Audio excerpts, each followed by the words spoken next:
الله وبركاته. إن الحمد لله نحمده ونستعينه ونستغفره ونعوذ بالله من شرور أنفسنا ومن سيئات أعمالنا. من يهده الله فلا مضل له ومن يضلل فلا هادي له.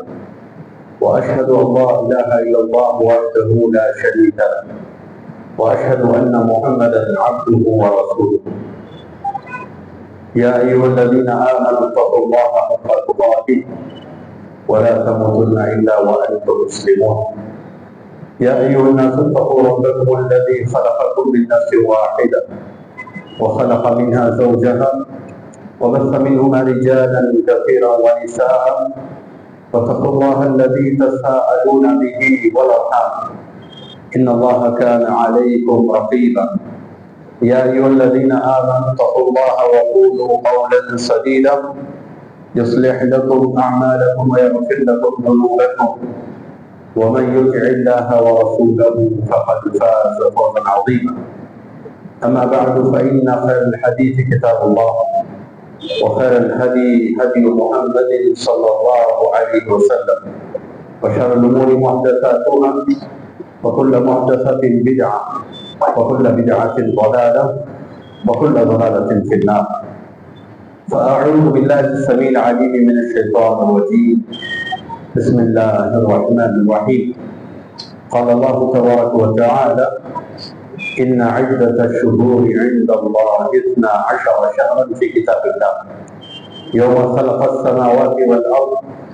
منها 4 حرم ذلك الدين القيم فلا تظلموا فيهن أنفسكم. محترم حاضرین، عزیز نوجوان ساتھیوں، پیارے بچوں، تمام تعریفیں اللہ رب العالمین کے لیے لائق و زیبا ہے، جو ساری کائنات کا اکیلا خالق و مالک اور ہماری تمام عبادتوں کا اکیلا مستحق ہے۔ اللہ کی اس مختصر سی حمد و ثنا کے بعد بے شمار درود و سلام ہو تمام انبیاء و رسولوں پر، خاص طور سے میرے اور آپ کے آخری نبی محمد رسول اللہ صلی اللہ علیہ وسلم پر اللہ کی بے شمار رحمتیں اور اس کی برکتوں کا نزول ہو۔ محترم حاضرین، جس عنوان پر آپ کے سامنے یہ درس دینے کا حکم ہوا ہے وہ ہے ماہ رجب اور اس کی بدعات۔ محترم حضرات، سب سے پہلی بات ہم تمام کو یہ یاد رکھنی چاہیے کہ ماہ رجب یہ حرمت والے 4 مہینوں میں سے ایک مہینہ ہے، اور اس کی فضیلت، اس کی تعظیم، اس کی اہمیت اس کے علاوہ جو 3 مہینے ان تمام کے ساتھ جڑی ہوئی۔ 4 مہینوں کی فضیلت اور اہمیت جو بیان کی گئی ہے، الگ سے رجب کی فضیلت کوئی اور بیان نہیں کی گئی۔ اللہ تعالیٰ نے قرآن مجید میں فرمایا کہ مہینوں کی گنتی اللہ تعالیٰ کے نزدیک جب سے اللہ تعالیٰ نے آسمان اور زمین کو پیدا کیا، اس کائنات کو بنایا، اس وقت سے لے کر آج تک بلکہ قیامت تک مہینوں کی گنتی 12 ہی رہے گی۔ اور ان 12 مہینوں کی وضاحت کرتے ہوئے نبی کریم صلی اللہ علیہ وسلم نے فرمایا کہ یہ 12 مہینے کیا کیا ہیں؟ محرم، صفر، ربیع الاول، ربیع الآخر، جمادی الاول، جمادی الآخر، رجب، شعبان، رمضان،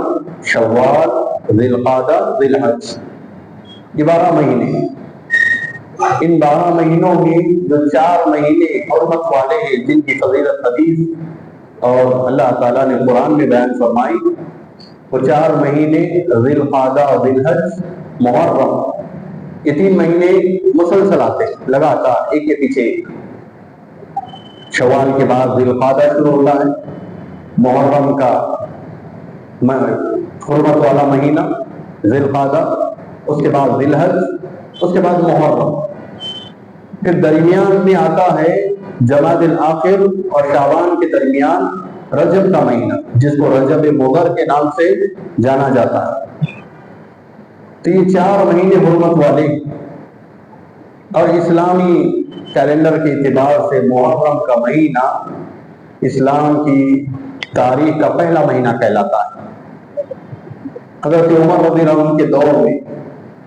جب تاریخ اور مہینوں کا اعتبار کرنا، تاریخ لکھنا، تاریخ تعین کرنا ضروری قرار دیا گیا، تو عمر رضی اللہ عنہ نے اپنی مجلس مشورہ جو تھی بڑے بڑے صحابہ، جلیل القدر صحابہ کی، ان سے مشورہ کرنے کے بعد عمر رضی اللہ عنہ نے یہ طے کیا کہ اللہ کے رسول صلی اللہ علیہ وسلم کی ہجرت کا جو مہینہ تھا یا ہجرت کے بعد جو مدینہ میں آپ تشریف لائے، تو ہجرت کا جو آغاز ہوا وہ محرم سے ہوا، اور اسلام کی تاریخ میں یہ بہت بڑا ایک واقعہ ہے جہاں سے اسلام کا عروج ہوا،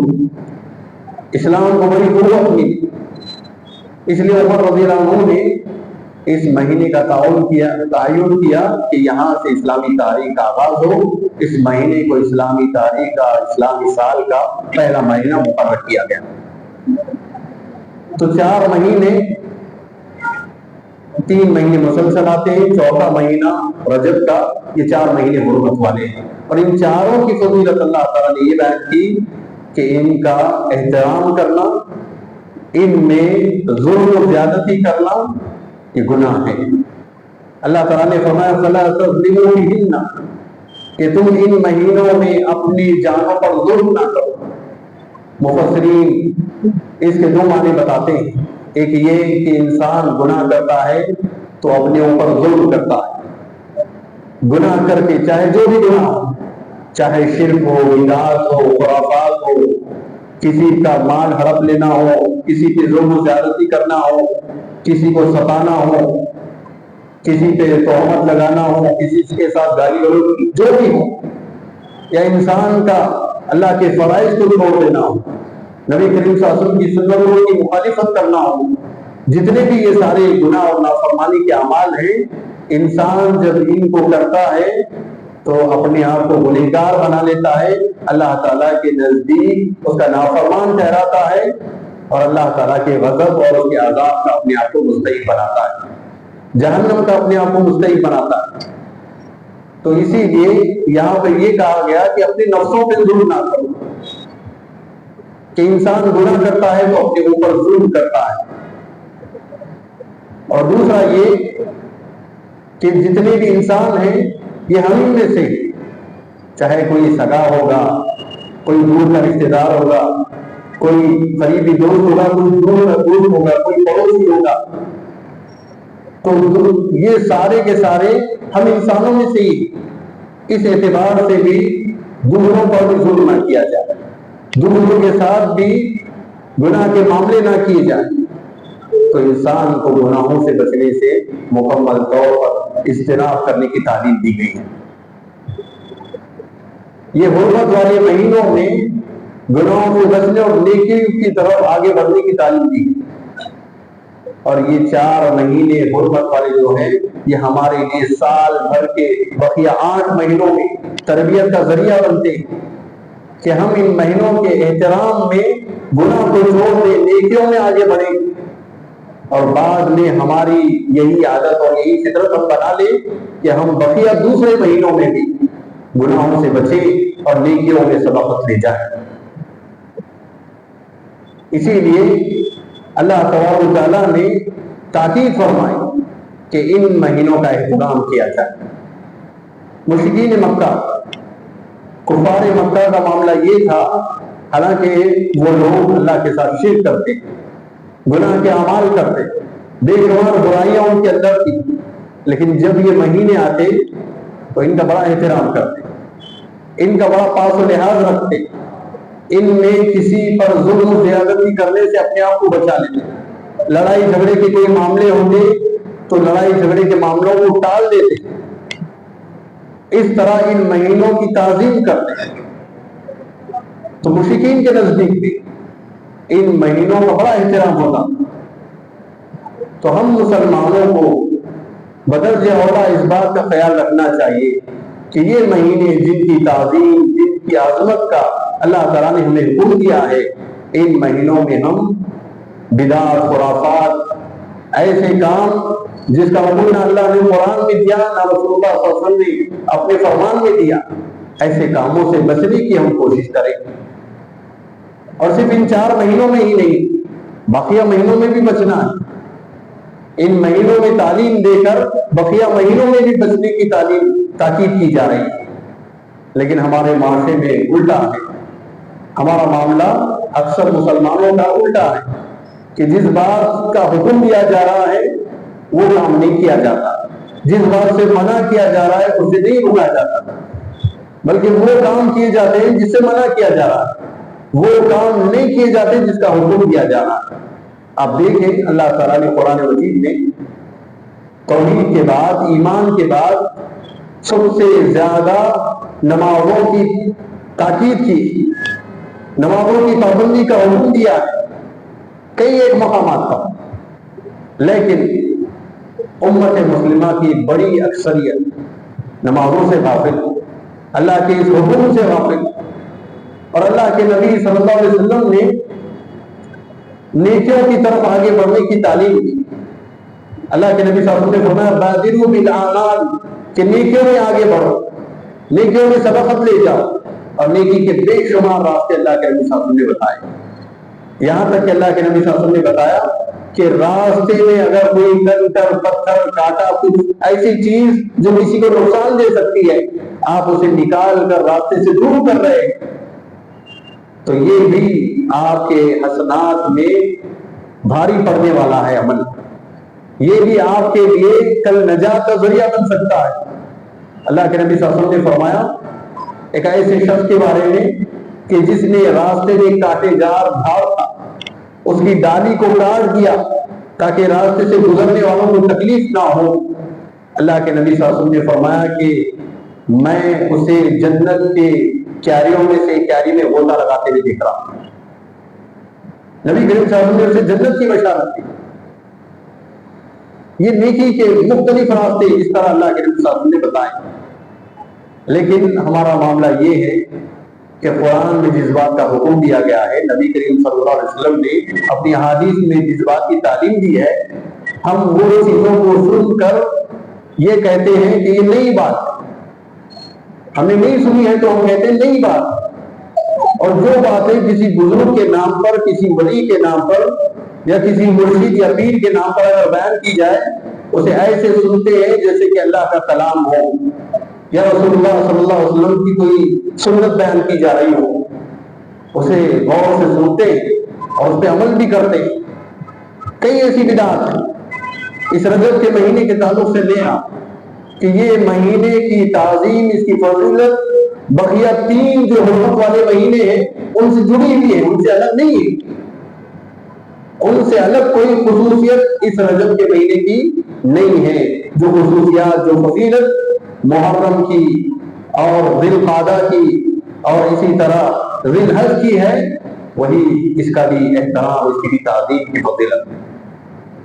لیکن رجب کے بارے میں مشہور ہے ہمارے معاشرے میں کہ اس کے پہلے ہفتے میں پہلے جمعہ کو اور مغرب کے اور عشاء کے درمیان کچھ نمازیں لوگوں نے بنا لی اور اسے صلاۃ الغائب کا نام دے دیا. اس کا طریقہ بھی ایک الگ ایجاد کر لیا جس کے تعلق سے نہ اللہ نے قرآن میں حکم دیا، نہ رسول اللہ صلی اللہ علیہ وسلم نے اپنی احادیث میں اس کا کوئی طریقہ یا کوئی تعلیم آپ کو بتائی ہی نہیں. ایسا کوئی حکم ہی نہیں دیا. اور نہ صحابہ کا اس طرح کوئی عمل ملتا ہے. صحابہ کا بھی کوئی عمل نہیں ملتا. لیکن لوگ سنی سنائی باتوں کو سنتے ہیں اور اسے اللہ کے حکم پر عمل کرنے کی جیسے عمل کرتے ہیں. اور اس کے علاوہ رجب کے اس مہینے میں کئی ایک بدعات ایجاد کی گئی. روزے رکھنے کو بڑی فضیلت بتایا گیا. ایک روزہ رکھنا 1000 روزوں بلکہ لاکھ روزوں کے برابر ثواب فضیلت سنائی جاتی ہے. من گھڑے حدیثیں، بنی بنائی حدیثیں، اللہ کے نبی صلی اللہ علیہ وسلم سے اس کا کوئی ثبوت نہیں. اور اس مہینے میں بعض روزوں کو روزے مریم کا نام بھی دیا گیا، مریم علیہ السلام کا روزہ. اور اس روزے کو رکھنے کی بڑی فضیلت بیان کی جاتی ہے، جبکہ دین میں ایسی کوئی تعلیم ہے ہی نہیں، اور صحابہ نے ایسا کوئی روزہ رکھا ہی نہیں رجب کے مہینے میں کہ جس پہ لاکھوں ہزاروں کی نیکیاں یا ثواب بتایا گیا۔ اور اس کے علاوہ اس مہینے میں یہ بھی بیان کیا جاتا ہے کہ اس مہینے کی 27ویں تاریخ کی رات جاگا جائے، جاگنا اور اس رات میں قبرستان کی زیارت کرنا بڑی فضیلت بیان کی جاتی ہے۔ اور ایک موضوع من گھڑت حدیث سنائی جاتی ہے کہ فلاں بکرے کے جسم میں اتنے سفید بال یا اتنے کالے بال کے برابر مغفرت ہو جائے گی، اتنا ثواب ملے گا، اس طرح من گھڑت باتیں بیان کی جاتی ہے، جبکہ اس کا کوئی ثبوت ہی نہیں۔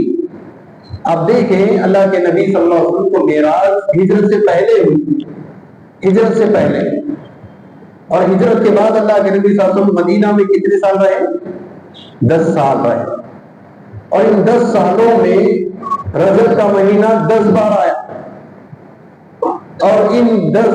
بار رجب کے مہینے میں کبھی بھی اللہ کے نبی صلی اللہ علیہ وسلم نے رجب کی 27ویں رات کو جاگنے کا اہتمام نہیں کیا، اور نہ ہی اس میں کوئی خصوصی نمازوں کا اہتمام کیا، اور نہ ہی اس رات میں اللہ کے نبی صلی اللہ علیہ وسلم قبرستان کی زیارت کا کوئی معاملہ آپ سے پیش بھی نہیں آیا، اور نہ ہی صحابہ کا ایسا کوئی عمل ملتا۔ لیکن آج لوگ مناتے ہیں، رات میں جاگتے ہیں، نوجوانوں کی بڑی تعداد راستوں میں گاڑیاں لے کر نکلتی ہے، لوگوں کی نیند حرام کر دیتی ہے، اور پھر صبح فجر غائب کر کے سو جاتے ہیں۔ تو یہ جو معاملے ہمارے معاشرے میں پھیلے ہوئے ہیں، ان کا دور دور تک کتاب و سنت سے کوئی تعلق نہیں، کوئی لینا دینا نہیں۔ اس سلسلے میں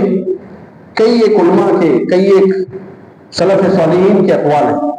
شیخ الاسلام علامہ ابن تیمیہ رحمۃ اللہ علیہ بیان کرتے ہیں اپنے مجموعہ فتاوی میں، کہتے ہیں کہ رجب کے روزے رکھنے کا تعلق، جتنی بھی احادیث اس تعلق سے بیان کی جاتی ہیں وہ تمام کی تمام احادیث ضعیف ہیں، من گھڑت حدیثیں، ایک بھی صحیح حدیث نہیں ہے۔ اور اس کے علاوہ امام ابن القیم رحمۃ اللہ علیہ کہتے ہیں رجب کے روزے اور اس کی کچھ راتوں میں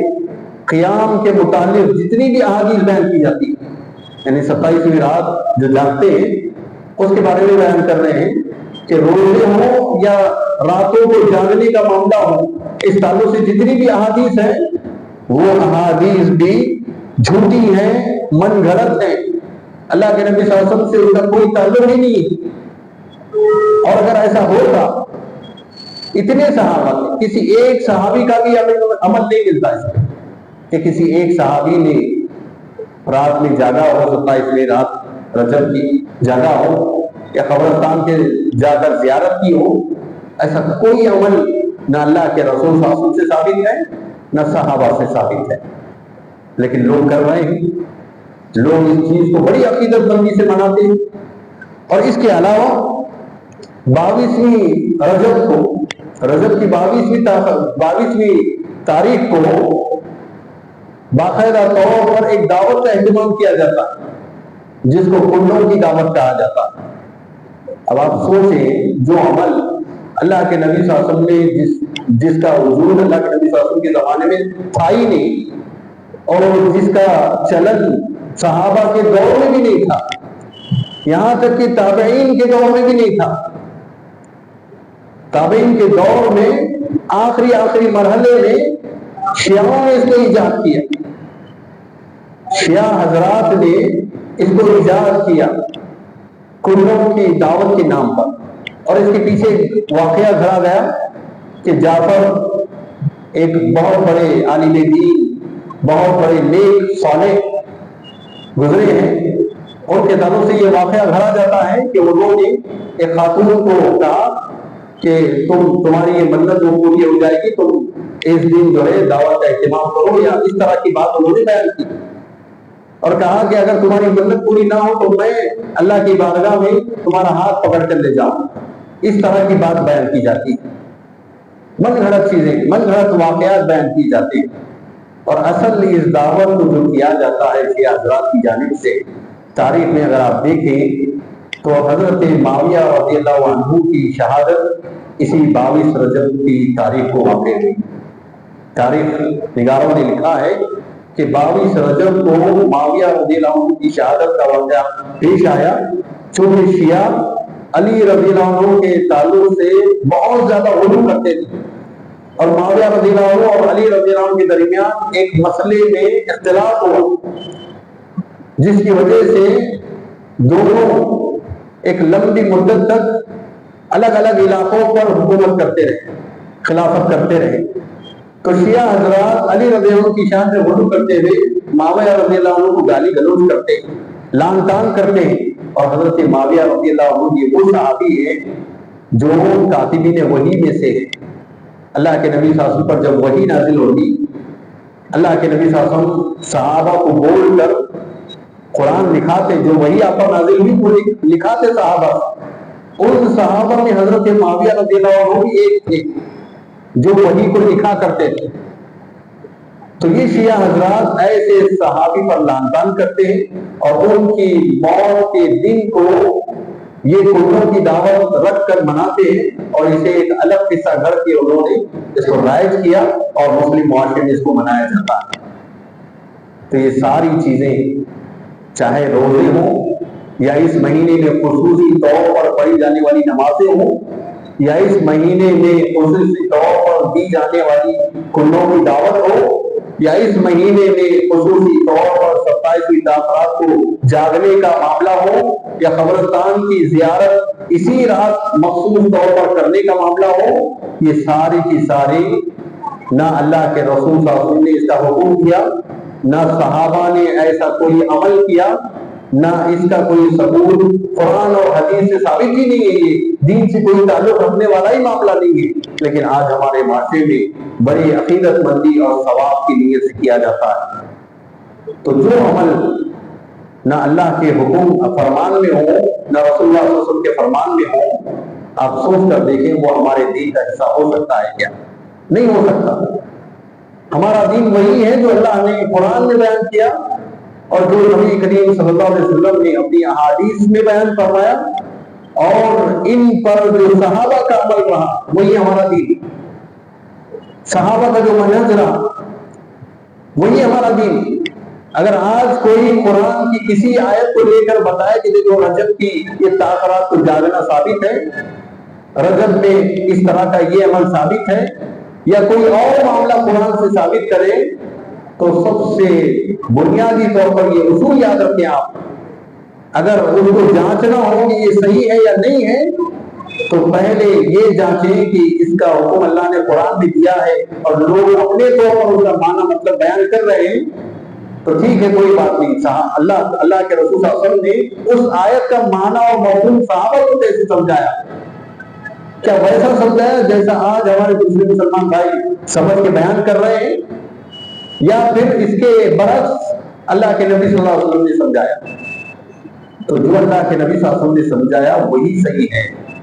میرے اور آپ کی طرف سے اگر کوئی قرآن کا معنی اور مفہوم نکال کر بیان کیا جائے تو یہ صحیح نہیں ہو سکتا، کیونکہ قرآن اللہ کے نبی صلی اللہ علیہ وسلم پر نازل ہوا، اور قرآن کا صحیح معنی مطلب اللہ کے نبی صلی اللہ علیہ وسلم نے صحابہ کے سامنے بیان کیا، اور صحابہ نے بالکل ویسے ہی عمل کیا جیسے اللہ نے حکم کیا، اور رسول اللہ صلی اللہ علیہ وسلم نے جیسے عمل کرنے کی تعلیم دی۔ یہی ہمارا منہج اور یہی اصول ہونا چاہیے۔ اگر اس سے ہٹ کر کوئی آج نئی بات بیان کر رہا ہے، قرآن پیش کر کے اس کا کچھ معنی مطلب اپنی طرف سے بیان کر رہا ہے، کچھ حدیث بیان کر کے اپنی طرف سے اسے سنا رہا ہے، تو اسی اصول پہ اس کو چیک کریں گے کہ صحابہ نے اس کو کیسے سمجھا، اور صحابہ نے کیا اپنی زندگی میں اس پہ عمل کیا یا نہیں کیا۔ اگر صحابہ نے اپنی زندگی میں اس پہ عمل کیا اور صحابہ نے اس کو ویسے ہی سمجھا جیسے سمجھایا جا رہا ہے تو ٹھیک، اگر نہیں تو پھر یہ جو چیزیں بیان کی جا رہی ہیں دین کے نام پر، یہ سراسر جھوٹ ہے، یہ سراسر بے دینی ہے جو دین کے نام پہ پھیلائی جا رہی ہے، یہ سراسر اللہ کے نبی صلی اللہ علیہ وسلم کی سنتوں کی مخالفت ہے جو پھیلائی جا رہی ہے. تو اس سے ہمیں بچنا چاہیے، اس سے ہمیں بچنا چاہیے، اور ہمیں قرآن اور حدیث اور صحابہ کی طرف رجوع ہونا چاہیے، اور ہمیں ویسے عمل کرنا ہے جیسے صحابہ رضی اللہ عنہ کا عمل تھا. اور اسی لیے اللہ تعالیٰ نے فرمایا فَإِنْ آمَنُوا بِمِثْلِ مَا آمَنْتُمْ بِهِ فَقَدِ اهْتَدَوْا، کہ اگر ہمارا ایمان، ہمارا عمل ویسا ہو جائے جیسے صحابہ کا ایمان تھا، صحابہ کا عمل تھا، تو پھر اللہ تعالیٰ نے ہمارے لیے خوشخبری کی فَقَدِ اهْتَدَوْا کہ ہم ہدایت یافتہ ہیں، ہم صحیح راستے پر ہیں. اور اگر ہمارا ایمان صحابہ کے جیسا نہیں ہے اور ہمارا عمل بھی صحابہ کے عمل کے جیسا نہیں ہے، تو پھر ایسی صورت میں ہمارے گمراہ ہونے میں کوئی شک نہیں ہے. اللہ سے دعا ہے اللہ تعالیٰ ہم تمام کو اللہ کے کلام اور رسول اللہ صلی اللہ علیہ وسلم کے فرمان کے مطابق اپنی زندگی گزارنے کی توفیق عطا فرمائے، اور جیسا صحابہ نے اللہ کے کلام کو سمجھا، اللہ کے نبی صلی اللہ علیہ وسلم کے بتائے ہوئے طریقے کے مطابق عمل کیا، اللہ تعالیٰ وہ منہج، وہ اصول ہمیں اپنی زندگی میں اپنانے اور بدعات اور خرافات سے اپنے آپ کو بچانے، اور جو دین کے نام پر غلط رسومات، غلط چیزیں جو پھیلائی گئی ہیں دین کے نام پر معاشرے میں، اللہ تعالیٰ ہم تمام کو ان خرافات سے، ان بدعات سے اللہ ہم تمام کی حفاظت فرمائے، ہمارے گھروں کی حفاظت فرمائے، ہماری عورتوں کی حفاظت فرمائے، ہماری نسلوں کی حفاظت فرمائے. اللہ تعالیٰ ہم تمام کو کتاب و سنت پر استقامت عطا فرمائے، کتاب و سنت پر عمل پیرا ہونے کی توفیق عطا فرمائے. آمین. اقول قولی ھذا استغفر اللہ لی ولکم ولسائر المسلمین من کل ذنب فاستغفروہ انہ هو الغفور الرحیم. وصلی اللہ علی نبی کریم.